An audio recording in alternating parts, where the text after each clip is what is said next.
की नबियों की कौमों साथ हो चुके। अब सरकार की उम्मत में आज बताइए कि हमारे यहाँ कौन सा गुनाह नहीं है जो आम ना हो, और वो गुनाह जो पहले की कौमों में तो वो भी हमारे अंदर है, फिर अजाब क्यों नहीं आता?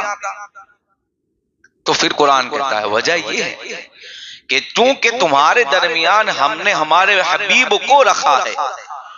अब चूंकि उस जमाने में ये अजाब मांग रहे थे ना मुशरिकीन के, अजाब लाओ, तो कुरान ने कहा नहीं दे सकता, इसलिए कि तुम्हारे हम चेहरे नहीं देखते, हम महबूब का चेहरा देखते हैं, महबूब की साथ देखते हैं। तो ये आयत करीमा कयामत तक के लिए आज भी जो अजाब नहीं आता, तो सरकार चूंकि हमारे दरमियान रहमतुल लिल आलमीन शान लेकर मौजूद है इसलिए नहीं आता है, हयात है इसलिए नहीं आता है। अब इसके हवाले से मौला अली क्या फरमाते उसको सुने। इस आयत के मातहत फरमाया गया जब सरकार सल्लल्लाहु अलैहि वसल्लम का विसाल हुआ तो उसके बाद ये हुआ कि सरकार सल्लल्लाहु अलैहि वसल्लम के विसाल मुबारका के बाद मौलाए कायनात कर्रमल्लाहु ताला वजहुल करीम फरमाते हैं कि मैंने देखा एक अराबी आया, यानी इस आयत के तहत नहीं, वमा कानल्लाहु वलौ अन्नहुम इज़्ज़लमू अनफुसहुम जाऊका फस्तगफिरुल्लाह, इसकी भी मैंने बताया था कि कुरान कहता है जब तुम गुनाह कर बैठो तो मेरे महबूब की बारगाह में जाके दुआ करो, इस्तिगफार करो। इस आयत के तहत मौला अली फरमाते हैं कि एक दिन सरकार की बारगाह में विसाल के बाद की बात, अब देखो अंबिया अपनी कब्र में हयात कैसे होते हैं। कहते हैं कि इसके बाद मैंने देखा कि एक देहाती आया तदफीन के 3 रोज के बाद, यानी सरकार को अपनी कब्र अनवर में उतारा गया। अच्छा, एक हदीस मुझे यहाँ भी याद आई, फरमाया गया कि जिस वक्त सरकार को कब्र अनवर में उतारा गया उस वक्त कौन था? मौला अली मौजूद थे, हजरत अब्बास भी थे। फरमाते हमने देखा कि सरकार के लब जुम्बिश कर रहे थे, और जब अब कोई आदमी मरा हुआ है और वो हलता हो जाए तो आदमी नहा जाएगा, क्या क्या हुआ? अगर कोई कब्र से तुम्हें सलाम का जवाब दे दे तो हम कब्रिस्तान में कदम नहीं रखेंगे डर के मारे। होता है कि नहीं होता? क्योंकि सरकार ने जुम्बिश की ना, तो ऐसा मामला नहीं था, सहाबा ने डरे नहीं बल्कि अपने कानों को उनके लब तक ले गए और ये देखा कि सरकार कह क्या रहे हैं। तो फरमाते हैं रब्बे हबली उम्मती, अल्लाह मेरी उम्मत। तो ये क्या है? फरमाया ये हयाते मुस्तफा है कि सरकार उस मौके पर भी उम्मत को याद कर रहे थे, सरकार उस मौके पर भी हमारी फिक्र कर रहे थे, और हुजूर अलैहिस्सलाम ने अपने लबों को हिलाया, पता चला हमारी मौत और है, अंबिया की अमवात का मामला और है कि हर नफ्स को मौत का मजा चखना है, वो चख लिया। अब ये ना कहो कि वो माज़अल्लाह अस्तगफिरुल्लाह कि वो मर गए, नहीं मरे, अपनी शान के मुताबिक कब्रों में हयात है। फिर कहते हैं मौला अली कि ये आकर क्या करने लगा? वो देहाती खाक डालने लगा अपने सर पर, मतलब मिट्टी डालने लगा, और क्या कहता है? खाक डालकर कहता है इस आयत को। अब वो आयत पढ़ता है, वो जो आया था देहात से वो आयत पढ़ता है, कौन सी? वलौ अन्नहुम इज़्ज़लमू अनफुसहुम जाऊका। क्या कहते हैं कि इस हवाले, यानी क्या कहा कुरान ने? अब मैं आपको और समझाऊं। देखो कोई गलत काम सहाबा के नजदीक हो तो वो रोक दे, हाँ रोक दे के ना रोक दे, और वो कौन है? मौला अली है, कोई आम सहाबी नहीं है, मौला अली है। कहते हैं कि मैं देख रहा हूं और वो आयत पढ़ रहे हैं वला वन्ना हूं, यानी वो कह रहा है कि आका मैं अपनी जान पे जुल्म करके आया हूं। मैंने जुल्म का मतलब इस आयत के तहत बताया था कि जुल्म ये होता है कि जब इंसान गुनाह करे वो अपने आप पे जुल्म कर रहा है। तो कहे मैं अपने आप पे जुल्म करके आपकी बारगाह में आया हूं कि अब मेरे लिए आप कुछ कर दे। मतलब इससे ये भी पता चला इस हदीस से कि सरकार को वो काफी भी मानते थे अपने लिए कि हुजूर से बला मुसीबत दूर होती है, हुजूर के रोजे पे दुआ जायज हो सकती है। भले आज हम हाथ उठाएं तो वहां के मुल्ला हमें हाथ रोक देते हैं, वहां खड़े रहने नहीं देते। मैं कहता हूं क्या तुम्हें ये हदीस नजर नहीं आती अगर तुम ये कहते हो कि हमारे अहकामात शरीयत और कुरान की रोशनी के अंदर है, तो क्या तुम्हें ये नहीं पता कि मौला अली के सामने वो देहाती हाथ उठा के दुआ कर रहे थे और ये कह रहे थे कि मैं जुल्म करके आया हूं, आका मेरे लिए तौबा और इस्तिगफार फरमा दे। तो क्या अगर ये हराम और नाजायज होता तो उस वक्त ये ना रोकते? और दूसरी बात, अगर ये नाजायज और हराम होता तो मुहद्दिसीन इसको हदीस में क्यों लाते? ये अक्ल में आने वाली बात है ना कि क्यों लाया गया। वजह यह है कि सुनो, इमाम मालिक रज़ी अल्लाह ताला अन्हु 40 साल जिन्होंने मस्जिद नबवी शरीफ में बैठकर हदीस का दर्स दिया था, जिनके ये तमन्ना थी कि मेरी मौत हो तो मदीना में हो, मेरी मदफन हो तो जन्नतुल बकी में हो। आपसे किसी ने सवाल किया कि हजरत ये बताइए कि जब मदीना में आए तो काबे की तरफ दुआ करें कि मुस्तफा की तरफ? ये सवाल हुआ था। इमाम मालिक फरमाते हैं, यानी किबला की तरफ, इमाम मालिक फरमाते नहीं, रोज़े रसूल की तरफ खड़े होकर दुआ किया करो। मैं कहता हूं ये मुहद्दिस की ये शान है कि 1000 साल पुराने मुहद्दिस है। वो कह रहे इमाम मालिक रज़ी अल्लाह ताला अन्हु कि हुजूर के रोजे पे दुआ करो और तुम रोक रहे हो। इतना खर्चा करके, इतनी मेहनत करके इंसान हुजूर की बारगाह में पहुंचता है अपनी दिल की आरजुओं को लेकर, अपनी दिल की सौगात को लेकर, इतनी मोहब्बतों से, फिर वहां रोक दिया जाता है तो बहुत बुरा लगता है कि हमें एक लम्हा वहां रुकने को मिल जाए। नहीं रोकने देते। खैर, अब उनका तशद्दुद है, हम वहां जबान दराजी नहीं कर सकते कि इसलिए कि हमें तो अदब है ना बारगाह रिसालत का। भले वो चप्पल पहन के मस्जिद में घूमे, हम नहीं घूमते हैं। सुन्नी भले अनपढ़ होता है लेकिन अदब के मामले में तुमसे बेहतर होता है। और ये बात हमेशा याद रखो, इल्म तो इब्लिस के पास भी था, अदब नहीं था। इल्म कमाल नहीं रखता, अदब जहां पहुंचाता है वो इल्म नहीं पहुंचाया करता है। और अदब इंसान को जितनी बुलंदी देता है इल्म नहीं देता। वजह यही है कि जो मुस्तफा का अदब करते हैं तो फिर वो क्या होते हैं, सब आसमानों के सितारे हुआ करते हैं, मिंबरों की जीनत हुआ करती है। लेकिन जब बेअदबी करते हो तो फिर वो जीनत नहीं होती, वो धुतकारे हुए हो जाते हैं।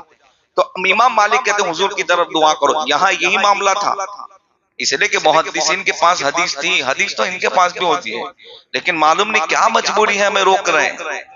हदीस तो उनके पास भी होती है लेकिन मालूम नहीं क्यों इन्हें रोका, हमें रोका जा रहा है। हजारों हराम काम हो रहे हैं अब आज वहां पे मुकद्दस जमीन पर। थिएटर से लेकर मॉडलिंग तक हो रहा है, औरतों की उड़ियानियत भी हो रही है, लेकिन वहां कोई हराम का फतवा नहीं दे रहा है। लेकिन अगर वहां कोई मिलाद मनाए तो जेल में डाल दिया जाता है। वहां सिनेमा और थिएटरों के अंदर एक्टरों को, सेलिब्रिटी को लाकर मुकद्दस जमीन को गंदा किया जा रहा है, वहां कोई नहीं बोलता। लेकिन अगर कोई आशिक रसूल गुम्बद खजरा के सामने सलाम पढ़ ले, मिलादुन नबी का वहां जिक्र कर दे तो जेल में डाल दिया जाता है। जुर्म किया। मैं कहता हूं मुस्तफा का नाम लेना जुर्म होता है। मैं कहता हूं मुस्तफा का नाम लेना इबादत होता है।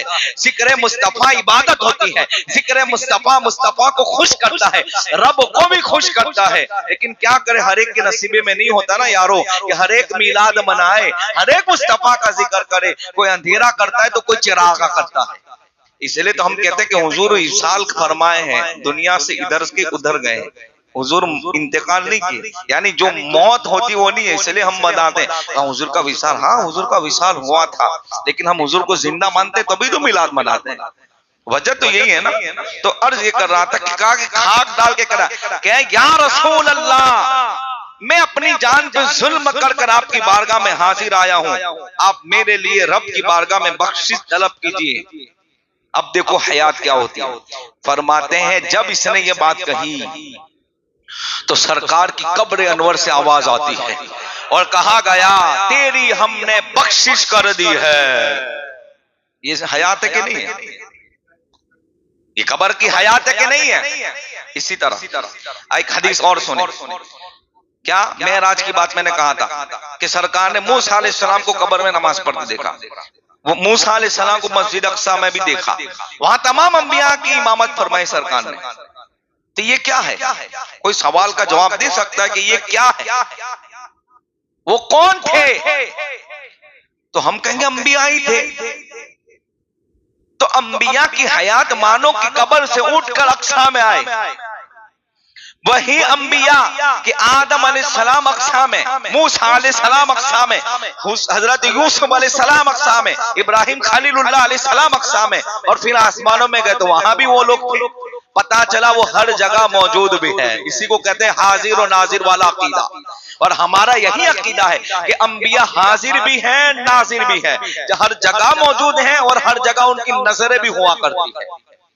अब देखो सईद इब्न मुसय्यब फरमाते, करबला की जंग के बाद मैंने ये बात बयान की थी, आप फरमाते कि जब यजीदियों ने मस्जिद नबी शरीफ पे कब्जा किया और अजान नहीं हो रही थी, नमाज नहीं हो रही थी, वहां जुल्म सितम के पहाड़ तोड़े गए, तो फरमाते हैं जब अजान और नमाज का वक्त होता, मैं सुनता था कि कब्र अनवर से मुस्तफा जान रहमत की आवाज आया करती थी। अजान की आवाज सुनकर फिर मैं नमाज पढ़ता था। इसको ही तो हयात कहते हैं। फिर आगे और सुने, मुहद्दिसिन क्या फरमाते हैं। चलो ठीक है कि मैंने अपनी तरफ से ये कह दिया, मैं अपनी तरफ से नहीं कहता। अब मुहद्दिसिन यानी जिन्होंने हदीस की तशरीह फरमाई कि हदीस क्या कह रही है, इसको कहते हैं मुहद्दिसिन। एक मुहद्दिसिन, अब इनका जमाना आला हजरत का जमाना नहीं है। फिर कोई ये ना कहना कि ये आला हजरत वाले हैं, सुन्नी है इसलिए आला हजरत ही मानते थे अकीदा। मैं कहता हूँ आला हजरत ने जो अकीदा अता फरमाया वो बुजुर्गों का ही अकीदा था, मौला अली का अकीदा था, सरकार अबू बकर सिद्दीक का था, दिगर मुहद्दिसीन ताबईन का अकीदा था। मुहद्दिसीन इसके हवाले से फरमाते हैं, क्या फरमाते हैं, इमाम कस्तलानी, इमाम ज़रक़ानी, बहुत अल मुहाबिबिल दुनिया इन्होंने किताब लिखी सीरत के ऊपर। अंबिया और शुहदा अपनी कब्रों में खाते हैं पीते हैं, ये खुद फरमा रहे, नमाजें भी पढ़ते हैं। जैसे सरकार ने नहीं कहा था कि मैंने देखा मूसा अलैहिस्सलाम अपनी कब्र अनवर में नमाज पढ़ रहे, तो फिर कहते हैं हज भी अदा करते हैं। अच्छा, इन्होंने ऐसे ही नहीं कह दिया। मैं हदीस बयान करूं, मैंने कल बताया था, सरकार कहते हैं मैंने देखा कि मूसा अलैहिस्सलाम हज के दिनों में अल्लाह अकबर की सदाएं लगा रहे थे। यानी अंबिया हज को भी आते हैं, अंबिया नमाजें भी पढ़ते हैं कब्र अनवर के अंदर। इमाम कस्तलानी रज़ियल्लाहु ताला, बहुत बड़े मुहद्दिस, सब मानते हैं इनको, फरमाते बेशक साबित हो चुका कि अंबिया किराम हज भी करते हैं। इनका जमाने को तकरीबन 800-700 बरस हो गए इन मुहद्दिस के, इन्होंने इतने बरस पहले ये बात लिखी।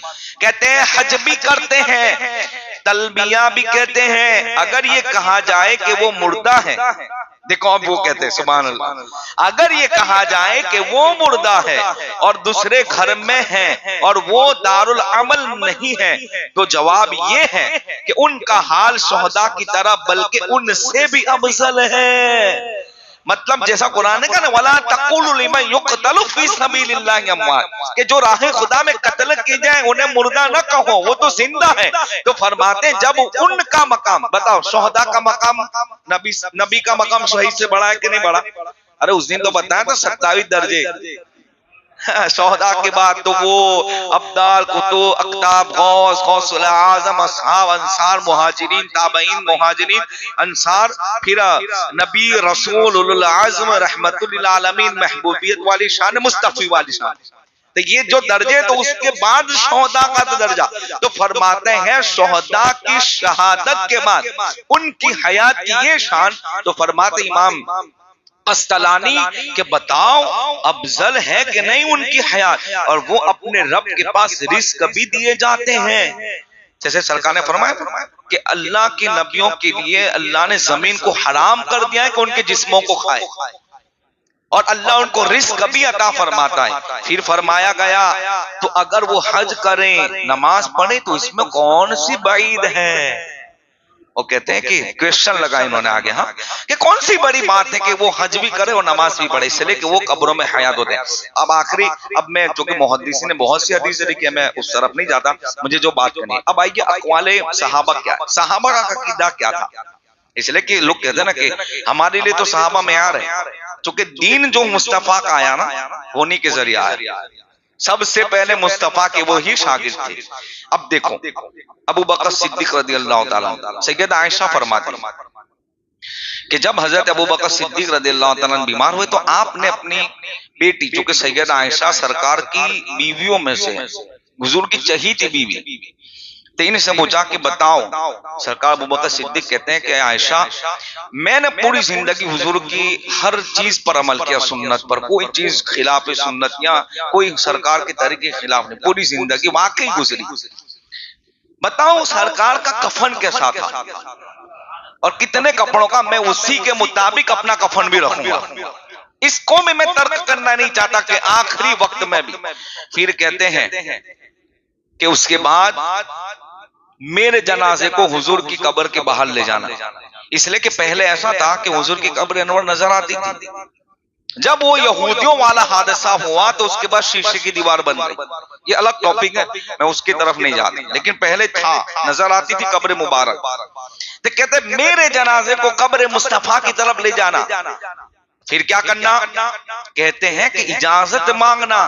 इसको कहते अदब मुस्तफा। इजाजत मांगना कि क्या अबू बकर सिद्दीक को अंदर दफन करें आपकी कब्र मुबारक के पास। ये सवाल ही ये था कि सिद्दीक अकबर ये मानते थे, अकीदा रखते थे कि तू जिंदा है वल्लाह, तू जिंदा है वल्लाह, मेरी चश्मे आलम से छुप जाने वाले। क्यों? कि उन्हें पता था कि सरकार अपनी कब्र में हयात है। अच्छा ठीक है, मान लो मैं ये समझूं कि सिद्दीक अकबर रखते थे, दीगर साहबा, तो जब ये बात अली से कही गई, सुभान अल्लाह, खानदान अहले बैत अना मदीनतुल इल्म व अलीकुल बाबुहा से कही गई कि आका के बारगाह में ले जाना, तो अगर वो अकीदा ये ना रखते तो ये ना कहते कि आप कैसी बात कर रहे हैं। और ये बात हमेशा याद रखना कि हम कॉम्प्रोमाइज कर सकते हैं, शरीयत के मामले में सहाबा नहीं करती। हजरत उमर की अदालत लगे और खुद का मुकदमा हो तो वो कुर्सी पे ना बैठे, कहा मेरा फैसला और कोई करेगा, ये है ना। तो वो अगर चाहते तो कह सकते थे कि नहीं ये बात नहीं हो सकती, कि आप क्या बात करें। कहा नहीं, मौला अली का भी ये अकीदा था जो मेरे इमाम अहले सुन्नत ने बयान फरमाया कि हाँ ठीक है इजाजत लेंगे। फिर क्या हुआ? फरमाया जब विसाल हुआ तो ख्वाहिश के मुताबिक कब्रे अनवर के पास ले जाया गया, और फरमाते हैं मौला अली रजी अल्लाह ताला कहते हैं कि वहां जाकर ये कहा गया, क्या कहा गया कि आका अबू बकर सिद्दीक ये चाहते हैं कि आपके पहलू में इन्हें दफन किया जाए, तो फरमाते कब्र अनवर से आवाज आई, महबूब को हबीब से मिला दो। कि अब कहा गया कि इजाजत दे दी गई कि अबू बकर सिद्दीक की कब्र अनवर सरकार के कदमों में। इसे पता चला कि सहाबा का यही अकीदा था। सरकार फारूक आजम फरमाते मेरे कहत पड़ा मेरे दौर में, तो मैंने कहा हजरत बिलाल बिन हारिस कि जाओ सरकार की कब्र पे दुआ करो।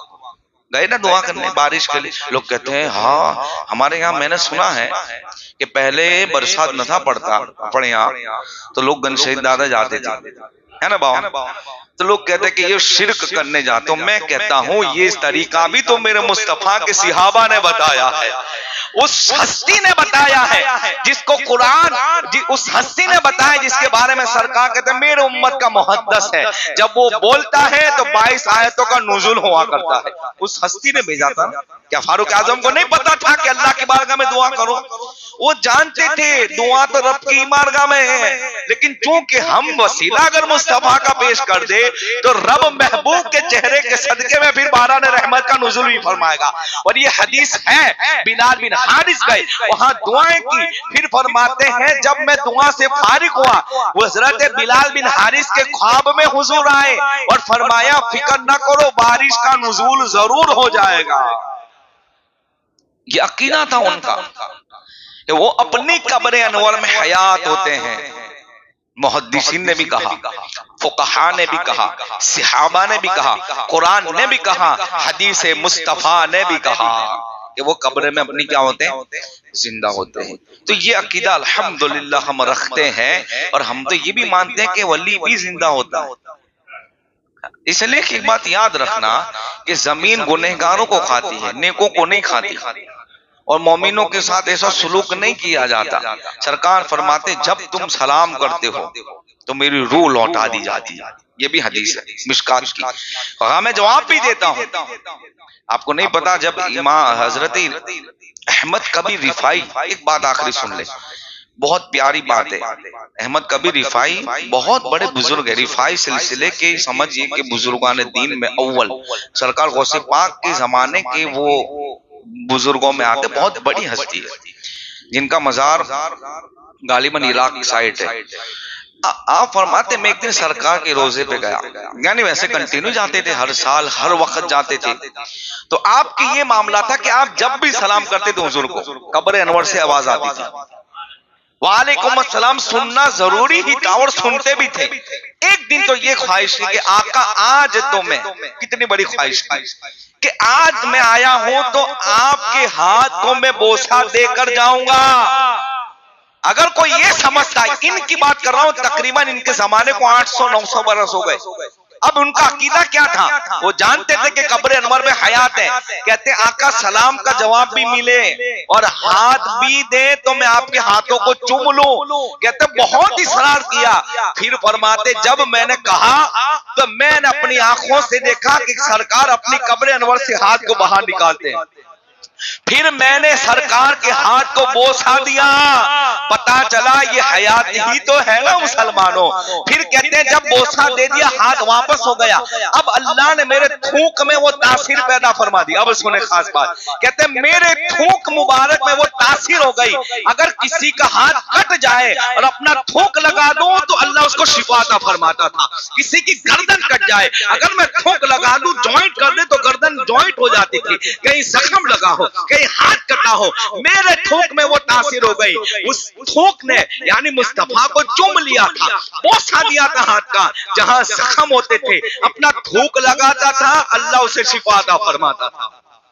ये अकीदा बुजुर्गान दीन का था कि जब अकीदत से कोई सलाम करे, फिर इमाम अहले सुन्नत नाद भी लिखे तो बेदारी के अंदर हालत बेदारी में जियारत हो जाया करे।